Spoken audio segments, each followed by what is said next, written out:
Cool. Well, I've been listening to the new album nonstop for the past couple weeks lately, and I don't know what you guys are hearing from whoever else you're talking to for these interviews, but I was just insanely blown away. I mean, I've loved everything, but I don't know, I wasn't expecting it. And you know, I listened to the singles when they came out, and I couldn't believe the surprises that were still left on the album, the twists and turns. You know, it feels, I don't know, it feels a lot different than the last one, you know, which I love that one too. But did you guys set out to go that wild with it, to just really like push it to another level, you know, because it just sounds so different than the last one, or I mean, really any of them? I think in a way, for sure. But part of that's just like natural growth, I think, on our end too. We're like, we're never content to kind of do the same thing twice. And it's always a question for us of like, how can we push ourselves further, whether that be like actual technical playing or like songwriting or just incorporating new ideas that we haven't done before. And honestly, just being open and being completely free with one another, I think, during the creative process of not really shutting anything down. And like, I think part of the excitement of the record kind of flows from that philosophy that we took. Just like, all right, all bets are off. We can kind of do whatever we want, and let's explore and see what we can do. And I think, thinking of the last record in comparison to this one, like we also just had a lot of time, which was unintentional, of course. Like we didn't plan the pandemic, but a lot of the record underwent all kinds of different shifts and changes because we had a lot of stuff written, honestly, like long before the pandemic even happened. And a lot of those ideas we got to really like sit and marinate in and change and edit, and in some cases like completely gut and like transform, you know? So I think in a way there's this nice swath of time that we were able to like spend a little more time reflecting on the sound and where we were headed and make a bunch of adjustments, honestly. You were saying that you guys really had like, you know, I forget the word you used, but no rules or all bets were off. I mean, did you guys have anything does it ever happen where it's too far? You're like, that's not horrendous anymore? Or is it pretty much like it goes where it goes and that's it? I don't think it ever went too far where like, we can't do this. We just get to points where like, that's like, sounds dumb or something. That's kind of the limit. I don't think we ever had any ideas that we were like, that's cool, but we're straying too far, or, you know what I mean? It's more just limit. We just kind of do whatever we think fits. And if it seems to fit, even if it's a stranger idea, we usually just go with it. And then like, even funnier, like a lot of those too crazy ideas, like we still record anyway. Because we record everything with Damien. So like the blessing and the curse of that is that we have infinite time in a way for these like musical shenanigans that happen. And there are nights where we spend like 2 hours chasing some incredibly ludicrous idea. And by the end of the 2 hours, we're just like, look at each other like, this is too much. We got to cut this. But it's always it's like a fun expenditure of time, I think, in my eyes. I think there's such a joy of just taking it further and further and further, that even if the end of the road, like, isn't something we want to keep, it's like, well, you know, it was cool to try that. And we did it with fidelity, and maybe it's not something that we want, but there are so many times when that road is taken and it comes up with a complete gem. So it's just exploring, I think, in a way. That's rad. So it's just more of like, if it feels right, it's good. If it just doesn't feel right, then leave it for later or scrap it. That's cool. Yeah, for sure. And I think like a thing that has always kind of guided us, like growing up, I just always hated bands that like had a ton of influences, but those influences were just kind of like copy and pasted into the music. So it'd be like, we're going to play this heavy thrash part, and then there's going to be suddenly like a jazz fusion section that actually sounds like jazz fusion or something, you know? And I just always found that really hokey. So I think ours has been a journey of like as we're growing and evolving as musicians and as people, both in like musical ideas and just our own worldviews and things like that, finding ways to make those things horrendous. So it's like, okay, if I'm listening to this interesting style of music that has completely taken over my mental space recently, or my soul or something, like, it's not a question of bringing that in so much as like stretching out the walls of what the band is. It's like, okay, this is what the band has accomplished. This is how we sound. And how do we break down the borders that are around it right now, and then like push them out just a little bit farther.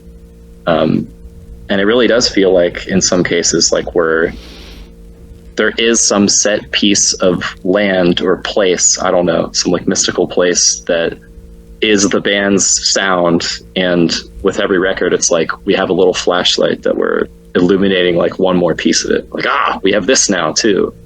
And I think part of what me anyway, and I'm sure the others would agree, of like continuing to make records is because there is still that thrill of like, where else can we take this? And I still think there's plenty of ground to cover personally, and I'm honestly excited to start the new one.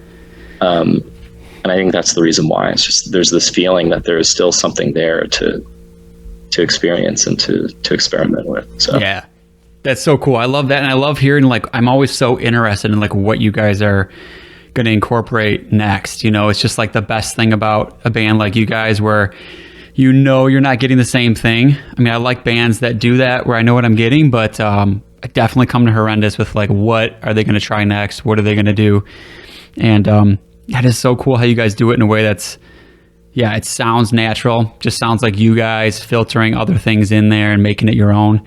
Because I do think that I don't know, it's just a weird thing when bands try new things, and sometimes it works so well and sometimes it can, you know, totally fall short. I mean, I think it's always awesome. I mean, I think a band should do that, you know, like, even if it's not what I want or what somebody wants. Like, I'd rather a band do that and be happy and motivated versus like just doing it because you have to or whatever. And I don't know, I wonder if some of that comes down to like, I mean, you guys all have jobs outside of this. This is something you're doing. I'm sure, you know, you love doing it. It's not like the way you're making a living and all that. I don't know. Does that have a part in, like, I'm just thinking of a career band. I'm just going to think of like a Cannibal Corpse, you know, or I don't know, any band like that where that's their life, that's their career. For them to experiment, that would be wild, you know, and if they lose their fan base, then that's it, you know, and maybe they wouldn't care either way, you know. I'm kind of just talking out of my ass here, but, you know, for a band like you guys, like, you know, it's just what you guys want to do. I feel like there'd be a little bit more freedom in there and a little more, you know, you always have that risk your fans could lose you, but like, you're still going to I would assume you guys are still going to do it anyways. Yeah. I mean, I think what you're saying is probably very true. And I will also add, I think at this point, the people that like us and still are on board expect us to continue evolving and changing shape by a little bit. I'm sure we've lost some people, and that's just going to happen. But I imagine at this point, a lot of people that are paying attention to us are like ready for whatever at a certain point. You know what I mean? And curious to see what we do, if anything. But yeah, also I think just because we've been lucky to have some measure of success that kind of convinces you whatever you're doing is right, you know, and gives you more confidence to try this new stuff. And like you said, doesn't really matter if anyone likes the record at the end of the day. Obviously we want people to, but we're basically doing what we want to do and just trying to create the craziest thing we can make, basically for fun, honestly, at the end of the day. Yeah, that makes sense. I was gonna say real quick, like, yeah, obviously it's real good for people to love it. People have really been loving this new one, but it is also fun being that band where it's honestly, after every single release, there's someone that's like, they'll never top this record, and then they're kind of done. It's like, I still see people that are like, nothing's as good as the Chills, and then there's the other group of people. It's like, nothing will ever be as good as Ectasis. Nothing will ever be good as, and it's like, I think with each push forward, like we do lose some people who only liked the first record or only liked the first and second record, you know. But in a way, I kind of take pride in that though, because it's proof that we are changing and proof that we're really moving in different directions, and which I think is forward in a straight line, or up perhaps ascending. But there is always a slight joy that I get in seeing that. It's everybody kind of has their favorite record and some aspects that they love about it, and then the real fans, I think the deepest fans are the ones that love everything and are kind of just, as Jay said, waiting to see what happens next. Yeah. Just this a random thought that just came to me, but like, do you guys have any bands that that you can think of that just do a really great job, like you guys do, with progressing their sound but keeping it great? You know, I can think of bands that don't do that so well, or that I fell off with. I could just think of like an Opeth where it progressed out of something that I don't listen to as much, even though I still like it. Or I could think of like a Death, you know, where it's like they progress and I liked it all the way through, you know. Is there anything like that for you guys where it's just like a band that progressed really well throughout their career? I mean, Death is certainly a big one for us. I think most of us at least are fans kind of all the way through the catalog and think they don't really have any missteps in a way, that they kept going in a good. Oh, I think you muted it, man. Oh, sorry. I was just saying they were going in a good direction, basically. I think we would agree on that. Self-censoring. Cynic comes to my mind too, just because I also think like they're one of the few bands like Death where I don't really know which era I like better. It's like I really love the Focus, but I also really love the new stuff that they've been doing.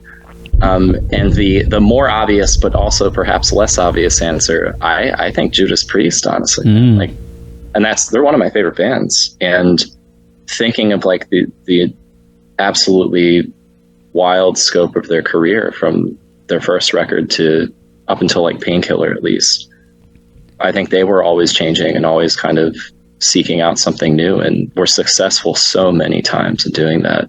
And I do think that's part of their staying power as well. It's like if you make a greatest hits of that band's discography, you could listen to it for 3 hours and not be bored. And I think that's really rare for most bands.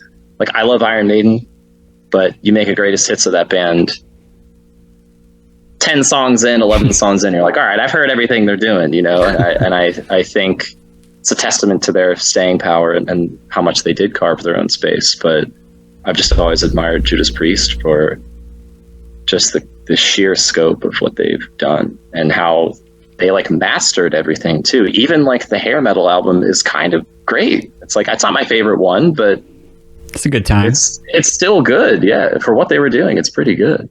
Yeah, for sure. It's funny you mentioned that. Just this past winter, I was like pretty heavy in on that one, just listening to it for like a couple weeks every day. But yeah, it's a great example, man. It's like any band like that where you can get some different, you can put on different albums for different moods, different vibes. And yeah, that's a good one. I would never would have thought of. What about like, you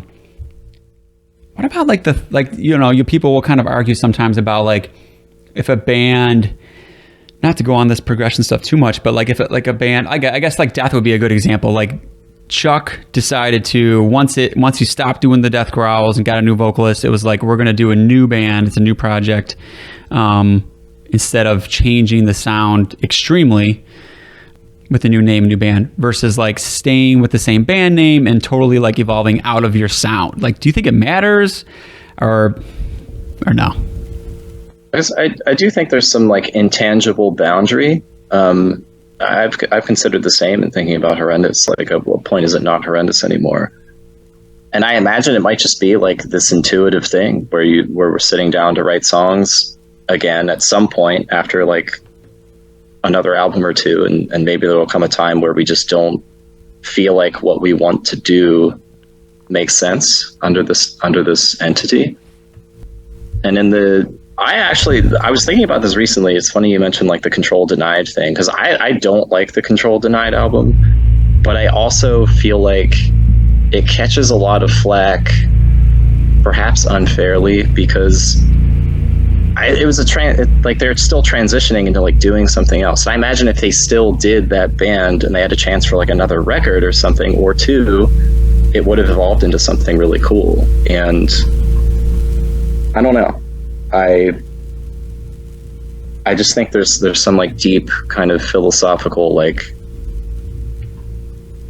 feeling or idea that must come off in one's mind, where it's like this project has reached its end and it's done everything that it can do. And like going back to this like dark land imagery from earlier, it's like we found the boundary and this is it, and we're content with that being what it is. And what we want to do next is has to be something new. We have to leave, you know. Yeah, that's good. Yeah, I get that. I don't know. It's not, I mean, at the end of the day, like, it doesn't matter, obviously, you know. It's like if a band wants to do it, fine, you know. It's just one of those things that me as a music dork kind of thinks about once in a while, is like, where are those boundaries? And, you know, certain bands it doesn't matter, and certain ones it matters more. I mean, like I said, I guess Opeth, another one I just mentioned, it's like some would argue like change the name, some, you know, you could fit it in there, but either way. But back to just like the album though, another thing, I guess in that same vein, I guess, you know, with the progression and the changes that I noticed, like first listen, that I was like really cool or really into was like the vocals. I was like, I'm hearing all these different voices and vocals, and I was like, I had to go back. I stopped, I went back, and I was like, were they doing this before? You know, did I hear all this before? And like, definitely not. So how did that come about? Like, what was going on with that? It's awesome. I think, yeah, I'm glad you noticed that, because we did spend a ton of time on the vocals in this album in particular. And I think it really just came down to like all of us wanting to experiment and also feeling totally comfortable experimenting and like seeing what everybody thought. And also I think the vocals, it came down to us just wanting to like make the recording process more fun. And yeah, I think just the variety of styles on this album really just comes down to that. We wanted to make it fun.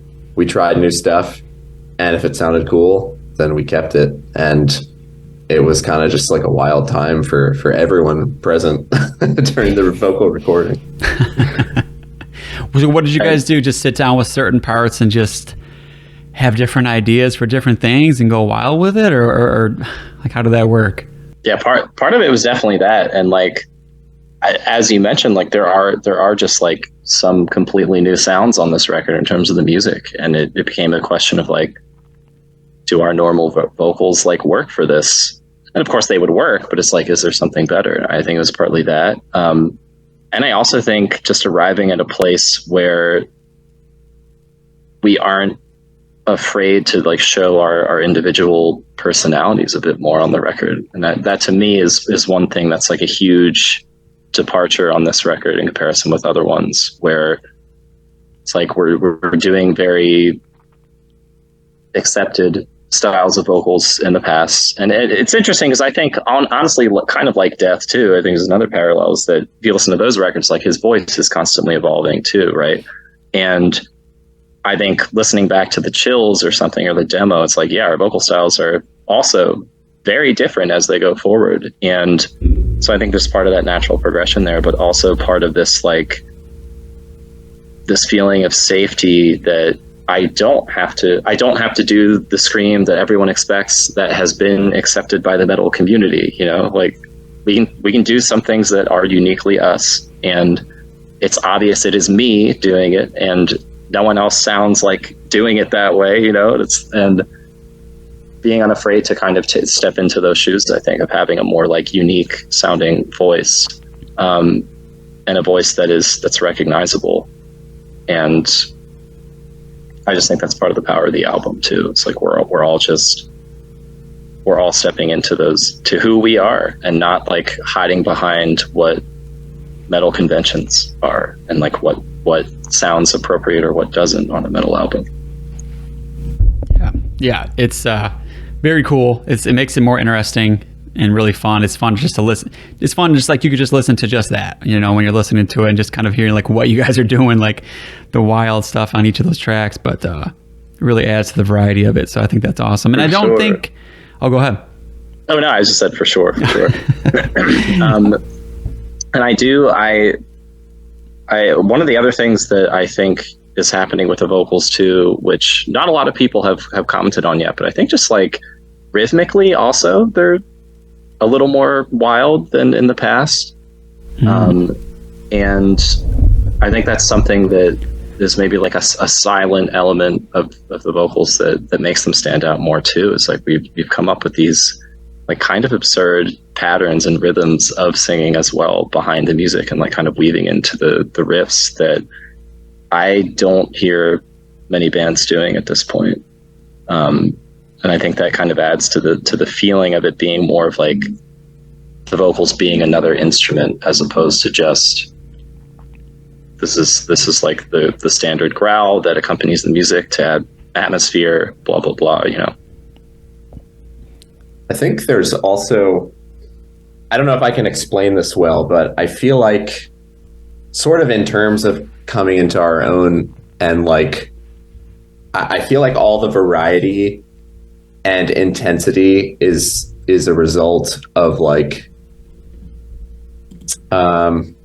actually I'm not sure how to say this, but like I feel like the vocals on this album are like just they're like very powerful or something, and it's almost like the emotion of the music is finally being like fully expressed. Something like that. I don't know. I don't know if that makes any sense, but for sure. Yeah, that makes sense. It's just like, I don't know. Finally, the like power of the riffs is like matching and being channeled through the voice. Yeah, that makes perfect sense. I think there's a life to a lot of the music that we're doing that a lot of bands like intentionally aren't doing. It's like a lot of death metal bands want it to be kind of like death focused, I guess, you know. It's dark, it's brooding, it is like sinister, whatever. And I do think a lot of our music does have this life to it and this energy to it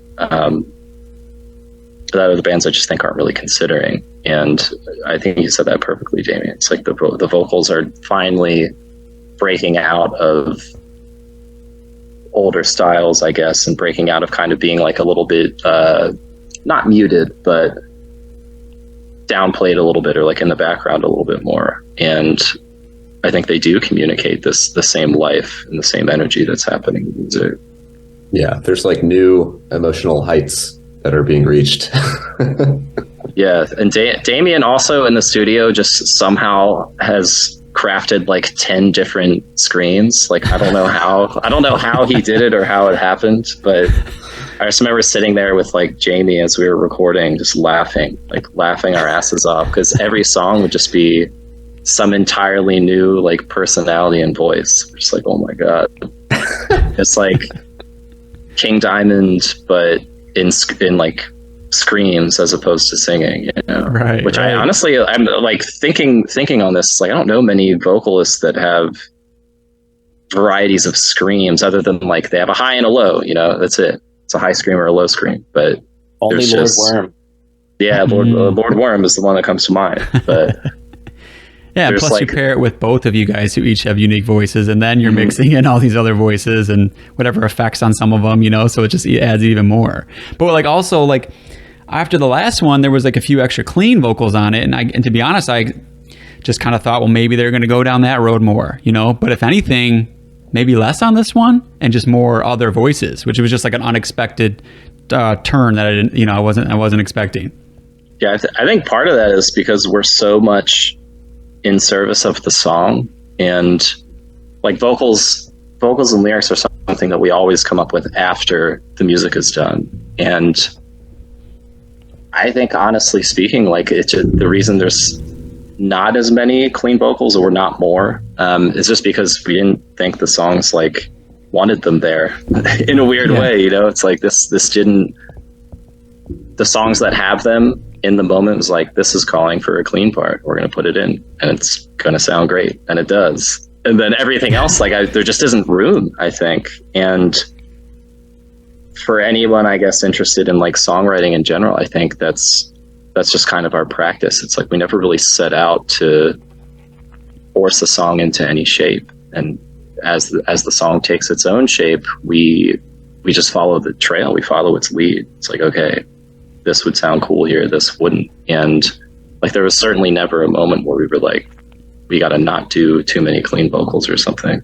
Yeah. If every song was like Preterition Hymn and the opening track, then there'd be more clean vocals. Yeah, just didn't turn out that way.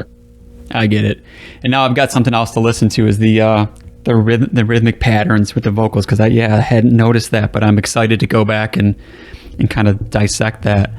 Another big thing was, maybe we could just break down a couple of these tracks, but track 4, kind of, the intro, and track 4 with the instrumental one, Aurora Neoterica, I think is that maybe how you could say it, but that one just really blew me away too, because it's just so different, really fresh sounding. I mean, where were you guys coming from with that? How did you guys write that one? Where'd it come from? Just like anything you can give me on that one, because that was a big one when I first listened. That blew me away. As far as I can remember, I honestly think it all started from Alex playing like the bass lick in the beginning of that song, just like the boom, boom, boom. Yeah. And I think it just happened completely naturally, honestly. Like we had just been rehearsing the song before Neon Leviathan. It's funny because it's like I like don't even have a grasp and a handle on like the song titles yet, because it's like it's not real to me yet because it hasn't been released. It's funny, I'm like stumbling over what the songs are even called. But I remember we were like intensely rehearsing that song, because it's a pretty fucking hard song to play, actually, with the rhythms in that song. And we came to the end and he just started playing that thing. And it's just one of those moments, which happened a lot on this record, where we just kind of jammed it out and kept going, completely unscripted. And that's how that started. It's like, oh, this is really cool. It sounds particularly amazing coming after this really chaotic song. And we built it from that. Like, it started with that lick. Damien and I started playing random acoustic, like nice sounding things over it. And that's how it began. And then we jammed on that a couple times, and eventually that turned into kind of its own beast. Yeah, just to further expand on that, like, I think on this album, so these sort of like jammy parts are something that, I don't know, we kind of do just when we're like rehearsing or something, practicing for a gig, because I don't know, we're just like musicians that like to experiment, and sometimes we like to jam. But I feel like on this album, we sort of captured that element of our playing together, like with that instrumental, and then also with Exogenesis. Those are songs that were like really foundationally built on like random jam sessions that just occurred spontaneously. And like, I mean, we always have riffs or songs that like are spurred by something like that, like a spontaneous riff, but the whole like idea of those songs is like really like, it's almost like a jam session that has been captured to tape and put on the album. And I feel like it's the first time we've done that. Yeah, it's cool. Okay, that's probably why it feels so what's the word? Exciting is a stupid word, but like I don't know, there's like an energy to it. Maybe that's what I'm looking for. And that it really does feel that way. Like you can hear that it was just like you guys jammed that out. Like it does not sound like something that was like super planned out by one person or something like that. Like all the parts coming together, and it just makes sense the way you're saying that. And I'm sure that's some of that magic that you capture just by like all being together writing that, which is so cool. Because I mean, a lot of bands nowadays, it's like you're really just doing it remotely, and that works great for a lot of people and stuff. But there's got to be like a magic with like getting in the room, feeding off each other, and just like feeling the energy of it, you know, I would imagine. And it makes sense that that one was like that, and the other track on there. I think that's awesome. Yeah. And what you just said, I mean, for this recording session, we almost went backwards. Like, instead of recording every instrument separately. Not even remotely. Like we're in the same studio, but like often you record the drums first, and then the guitar, and then the bass, and then the vocals. But on this album, in honor of trying to make it more fun, a lot of the recording we tried to do together as much as possible, like recording at least one of the guitars at the same time as the drums, and the second guitar would be playing along too. Maybe it wouldn't be recorded, but these were like, full band recording sessions. So yeah. So how did you guys like doing it like that? Did it seem like it really helped? Yeah, definitely. Yeah, for sure. It was much more of like I think we've always been good at playing together, honestly. And in ways that I think just because of our backgrounds, like a lot of metal bands just don't do. Like I think a lot of bands don't get together and just like, we're going to jam for 20 minutes, like truly, nothing scripted, whatever. And we've been doing this for many years, but I think recently, probably within the past year or two, we've gotten to a point of comfort with that where it just made sense. It's like we have this thing that a lot of bands couldn't do together, and like we need to be recording it. We need to be recording this. We need to be approaching it in this way. And as Damien said, some of those jam tracks, like we were kind of, of course we knew how the song went at that point because we had finalized it, but a lot of those takes that you're hearing are technically still like jammed takes. It's just loosely based on an idea, whereas in the past everything was very much like, this is exactly how the riff goes, and that's how we got some of those things to sound that way, is because some of those takes are just purely spontaneous, controlled spontaneity maybe. But and funny enough, if you see us live now, for some reason on this tour, we broke like the most strings we've ever broken playing live. Like every single night, either Damien or I broke a string. I don't know how that happened, maybe the heat or something. And slowly but surely, I think the jamming is actually kind of becoming a part of the live set. And it's something I would love to explore more. But like on tour, for example, one of us breaks a string, like the other three of us were doing a full, instead of just sitting there like telling horrible jokes like happens at every other gig, it's like we jammed for 7 or 8 minutes. And really? The shows where that happened, like people came up to us afterward and were like, that was my favorite part of the set. Like, oh my God, it was crazy. That's cool. Like thought we had planned it. I was like, nah, he just broke a string and like we had to figure it out, But I think one of my big takeaways from the tour is thinking about incorporating those things into the set and adding this element of like every night that you're seeing the band, there is something happening that's entirely unique and irreplaceable and something that was only for you, I guess, as an audience member. And it's just, we're onto some cool things, I guess, is what I'm getting at here. But and I'm excited to see where it goes. What other? I can't think of any other death metal band, or I don't know. I don't think I've ever seen an extreme metal band in general that's just up there jamming. So that's like pretty cool. I would love to see that. I'd buy any jam tape you guys put out or whatever, because I love those parts of that album, man. It's great, and I'd love to see that live. See, that's the grand scheme will be to actually have live records like worth buying. Yeah. So like there's stuff that I'm not going to hear anywhere else. Like I can't. It's not just the record being played back, Right.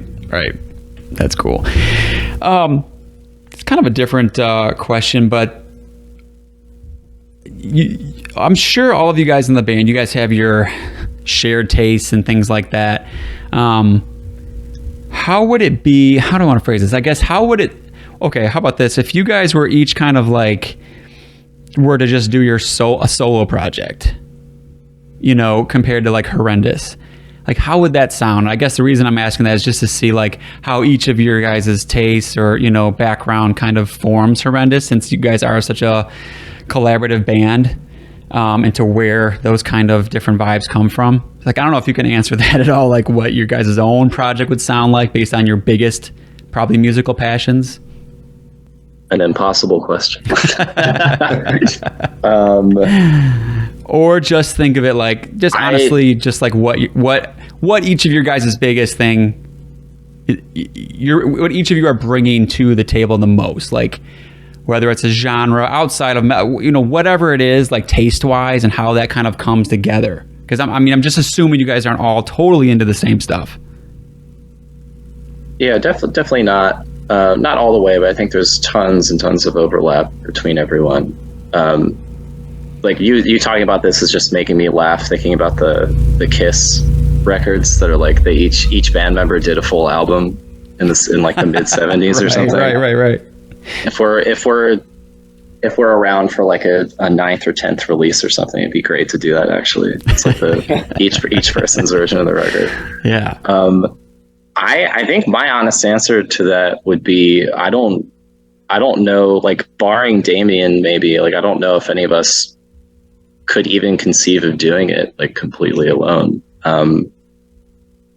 I think we've gotten to a point as a band where it's so everyone has like this absolutely perfect like function, and like there's never a case where like someone comes with a song and it's done and it's like, all right, everyone else learn it, and I've been in bands before where that's kind of what happens. It's like, all right, I wrote this song, let's learn it. It just doesn't happen that way. And I would imagine if we approached it in that way, it'd probably be a mess and be horrible, honestly. But I don't. If I had to choose, and I was doing a solo like metal album, I'm sure it would end up being much more like thrash, traditional metal or something. Anything from you guys or no? Because that makes sense. I mean, there's so much of that in the sound. Like, now you gotta say it. I just know what Damien would do, but I want him to say it. Gotta admit it. Yeah, well, it's funny going to what Matt said. Yeah, I definitely feel like spoiled now. And I feel like I wouldn't want to do a one-man project. But if I had to, it'd probably be some sort of melodic death thing. But I've also had like weird ideas of doing an album that was like entirely just like acoustic interludes. Something that you would expect on a metal album as like an intro or something, but like that is the whole album. Hey, you like shouldn't have said that on here. Someone's gonna steal that idea. Not a bad idea. Probably, yeah. You have to find some very fancy word for interlude. It's like what the album's called.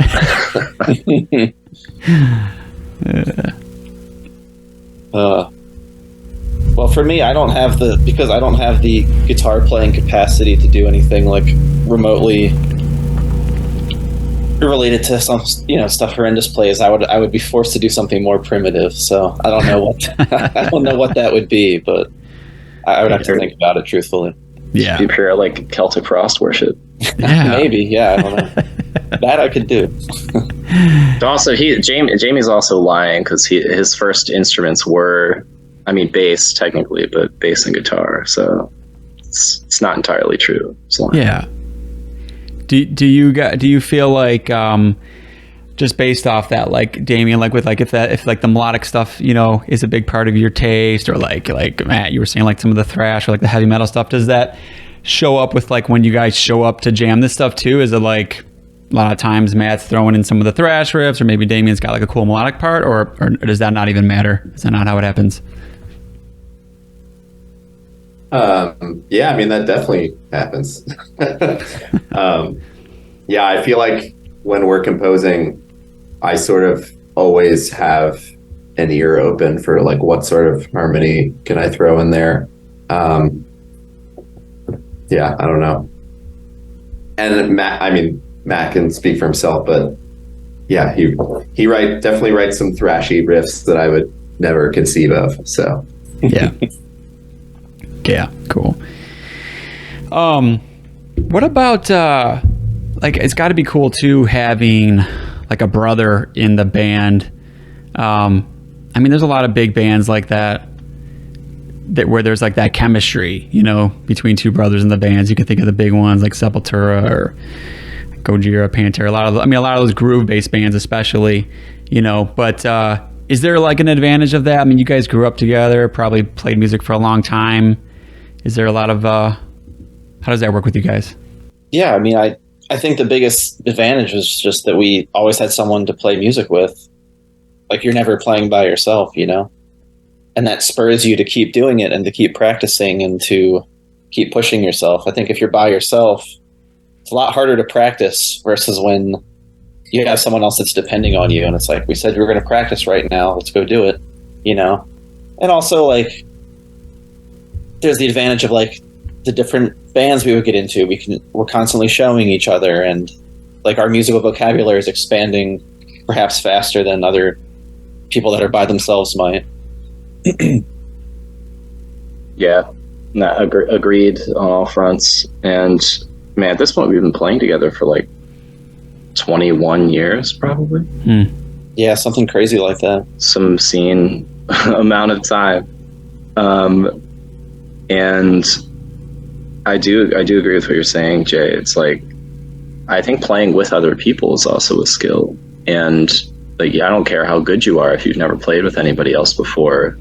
It takes a long time to really be able to communicate like that, I think. And not just that, I do feel like he and I have, by this point in time, like, we don't even have to say that much if we're songwriting together. It's like, I play something, he knows exactly the beat that I want. And if he doesn't know what I want, then he knows something better. Then I'm like, oh, damn. And I don't have to say anything anyway. It's like, oh, yeah, that's better than I was thinking. And like, sometimes it just happens that way, where like instantly it's the game has changed. I think it's something that we're coming with. And we are really lucky to have had that. I think the hardest thing to do as a musician is to find people that want to embark on a project with you. And I've always had that. So yeah, it makes sense. Just coming from the outside and looking at bands that have that, it just makes sense. Like, you guys would have your own language basically, and it's cool. And yeah, that's cool. I guess just to wrap up on like on the new album and everything, how do you feel about it? Like, just compared to the last one, like, have people's reactions changed at all? Because like the last album, I absolutely love in it, but it took me longer to get into because it was a very complex album, you know? And like, when one of my co-hosts on the podcast, when we do it, I don't know if he ever fully got into it. I remember he listened to it and he was like, it's good, but he listened to it a couple times or maybe once. And I think that album demands more. And, you know, a lot of people, that's what they do now, is they listen to an album like once maybe or whatever, or twice, you know, and if it doesn't click, then that's it. But with the new one, it was like a more immediate thing for whatever reason. But how do you guys look at it compared to Idol? I think we tried to make it a lot more immediately fun and gripping to a degree. So I do feel like Idol was maybe less so than our previous records. And like, that's not to say Idol doesn't have lots of great stuff about it, but that, you know, that one aspect was missing. And I think we missed having it there too. So we set out to like try to resurrect that level of immediacy, let's say, but also to not lose our, like, you know, the level of complexity that we've been working with the last couple of years, to try to like meld the two. So I think that's what we ended up trying to do in terms of the goal. Yeah, I for one, I'm really proud of doing exactly that. And I think that's what the record is. It's like, it isn't compromising or sacrificing any of the complexity, the technicality, like the progressiveness, though I kind of hate that word, but of what was on Idol, but also brings it back around to like, inherently the music on the records before that was just a little more fun and enjoyable. And I honestly don't think like Idol was necessarily meant to be an enjoyable record. I think it was, from the start, it was intentionally a little more of a labyrinth than what we had done before. And I definitely have like a small chip on my shoulder about that record and how it was received, because like, everybody liked it and thought it was good, but I do think there were a lot of people that it just kind of washed over and didn't click, you know? So it's been really nice with this album cycle, hearing everybody's really into it and thinks it's really fresh, and it just confirms that we really did succeed in what we were trying to do, and sending those hooks out, I think, again, to people to get them in from like the first note. And maybe that was, I don't know, maybe that was unkind of us on the last record. It's like, we're kind of punishing you a little bit and like forcing you to sit and take the time to absorb it. And we just kind of threw that out the window this time.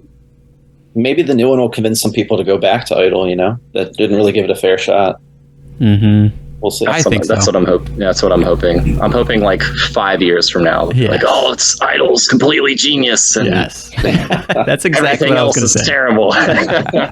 It'll happen. Mark my words. It's going to take some time. But It's just one of those albums. Like, it's just a classic example of that. I truly think that. I was thinking that just earlier. Like, I just think that's how it works. I mean, if you put it too much of a complex album out and people don't sit down with it long enough, then they might pick up something that's just going to be like a really digestible one, and it'll take time to come back around to it, because there's just no denying, like, it's a great album. There's no fucking way you can't, if you listen to it and really sit down with it, I don't think you can say it's not. So I'll be watching, 5 or 10 years, whatever it takes. I think it's especially hard these days just because there is so much stuff coming out. Yeah. You really, I mean, complex albums that take time to digest can exist, but your chances of people taking the time to do that are dwindling away as the years pass. Yeah, for sure. All right, I don't want to go on for too long. So what if we mostly end up with just like some stuff that maybe newer stuff you guys have been, if you guys have listened to anything new metal this year, or new to you metal, or whatever, if there's anything like that for you guys? Trying to think. yeah, I was praying for someone else to take this question. I mean, Even I know if it's not this year. I will say I thought the newest Cynic record, this is probably a year back or so, I thought that was really, really interesting and really cool. Which those are words I don't usually use for a lot of new records. I think the fact of the matter is a lot of bands just kind of just put stuff out and it is what it is. But that one, I thought, Paul's working without two of the main people that like helped drive his band, and he still put together this wild, this giant picture, kind of like using his tools and like some new ones that it still feels like a Cynic album, but it felt like he was trying to do something different intentionally.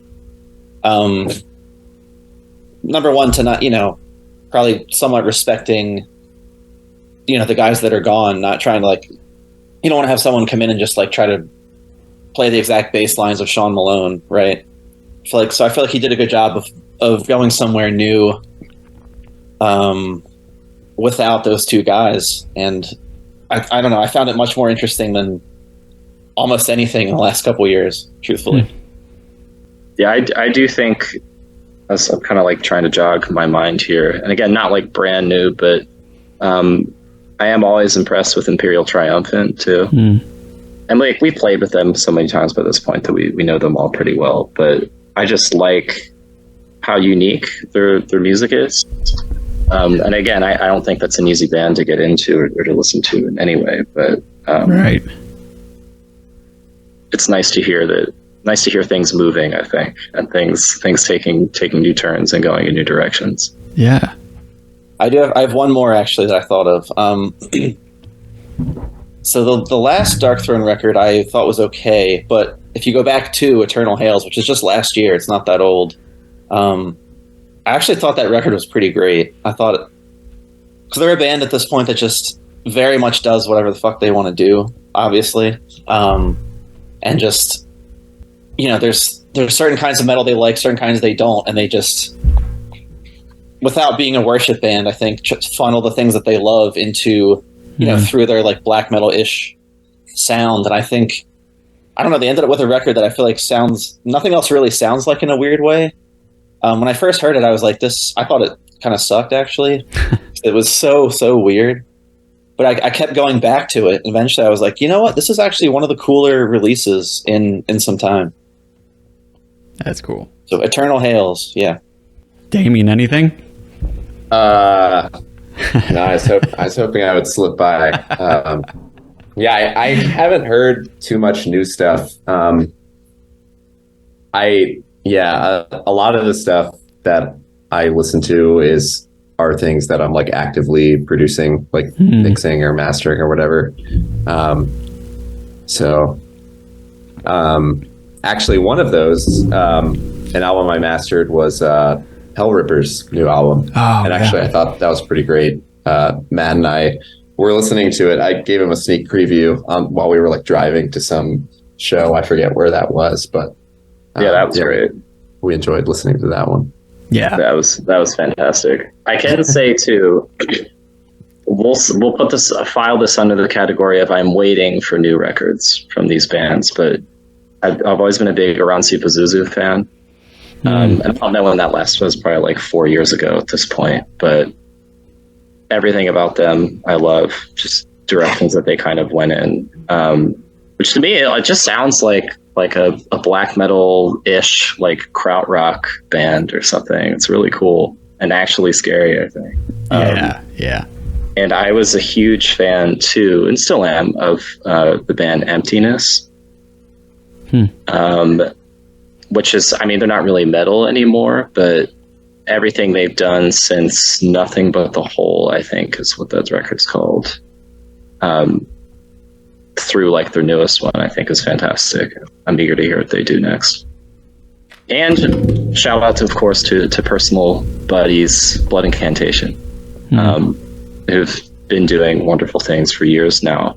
And I knew about this a long time ago, but was still shocked when I heard of the all ambient synth project that they were doing.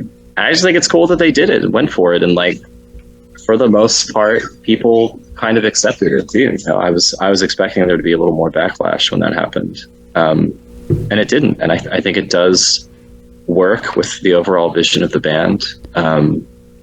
And what it is that they're trying to create and conjure. And I just thought it's just one of those moments where it's like, it's so fucking cool that you guys had this vision and stuck to it and did it, and it works. And I think especially like seeing, I don't know if you saw the like live performance of it in the theater in Denver, but no. When I saw the video of that, I was like, oh man, this is so cool that they pulled this off. Wow. Yeah, I gotta watch that.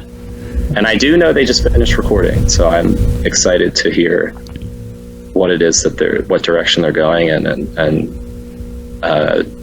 where else they're going to take the sound. Because I think they're at a point in their career where it's like, what's next? You know?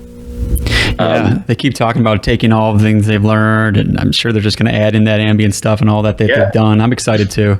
For sure, cool. That's what I'm hoping. So my eyes and ears are peeled for sure for whatever they did in the studio. Maybe I'll try to bug Paul a little bit to hear some like secret demos. Yeah. All right. Got one more real quick, just because it is actually new. The new Thantifaxith album I thought was, granted, I'm still wrapping my head around it. 'Cause it's it's off the wall, but seems very cool so far. That's the most recent one that I've been trying to check out for sure. I'm glad you said that. That completely slipped my mind. Which is funny because we've been back and forth with them recently trying to like put shows together. So sorry to the Thantifaxith guys for forgetting about you. I'm glad you mentioned that too, because I kind of forgot about it and I loved it, man. It's like it's like one of those albums that you're listening, and if you're not paying attention, it's like I kept going back to like, wait, what are they doing right now? You know, and in such a good way. So that's great. That's good.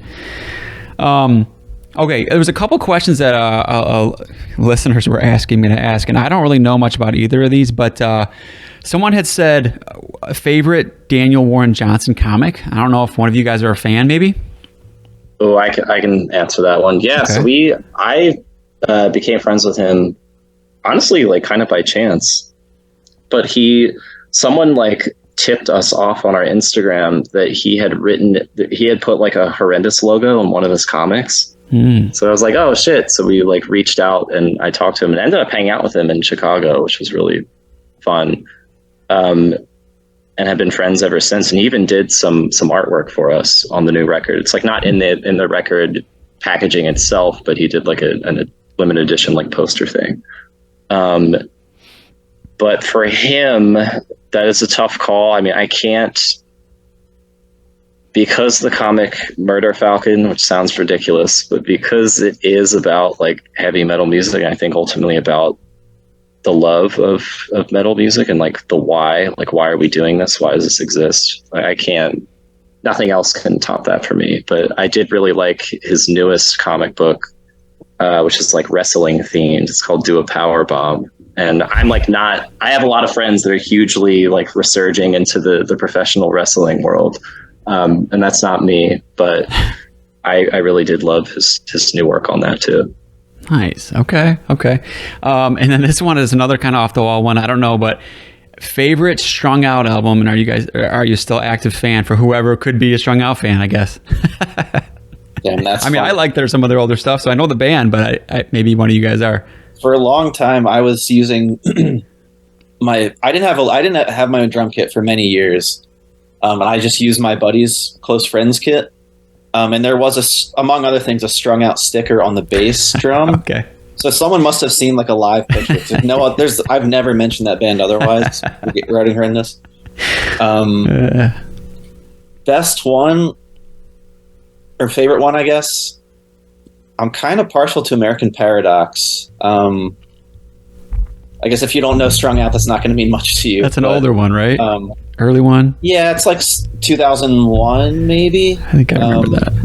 For us, it was like contemporary, but like once we were getting into the bands, that was like the new record that came out. Like we were like 14 or 15 when that came out, probably. But I think that was I feel like they had like morphed into like a mature form of what they were destined to be, and I feel like I don't love a lot of their newer stuff, honestly. I feel like a lot of the newer stuff are like riffs off of that sound, but not as good in a way. And Twisted by Design is the other super great one, obviously, that we have a connection to. Yeah, I'd say that's like the cool person. The cool answer is probably like Suburban Teenage Wasteland Blues, but definitely was never my favorite. Yeah, but it's funny to me that my roommate is actually like close by, and he's like a huge Strung Out fan, so it's like part of me is wondering if he somehow like had a role in this. I doubt he's not a person that would ever go to the lengths to like ask a question on a blog like that, but hilarious that this question came up. But I would agree. I think American Paradox is the one that meant the most to me when we were like deep into listening to that band. Right. Okay. I think that's about all the questions. Somebody was asking about touring, but I know, no one can ever say shit until it's announced. So, I mean, are you guys doing a little more touring this year maybe at all or no? Nothing's planned right now. We're talking about like next steps to get some stuff scheduled though, for sure. Cool. I think that's it, guys. I guess for anyone who hasn't, well, I don't know. This will probably come out. Let's see. It comes out next Friday, the album. Probably put this out before then. So for anyone has only heard the singles, that gotta listen to the whole thing because it's so many surprises that'll be coming at you beyond the great singles. So I love it. Everyone should check it out. And good luck with the album release and then whatever touring you guys do. Thanks. Yeah, thank you so much. Thanks a lot. Yeah. Hopefully talk to you guys on the next one.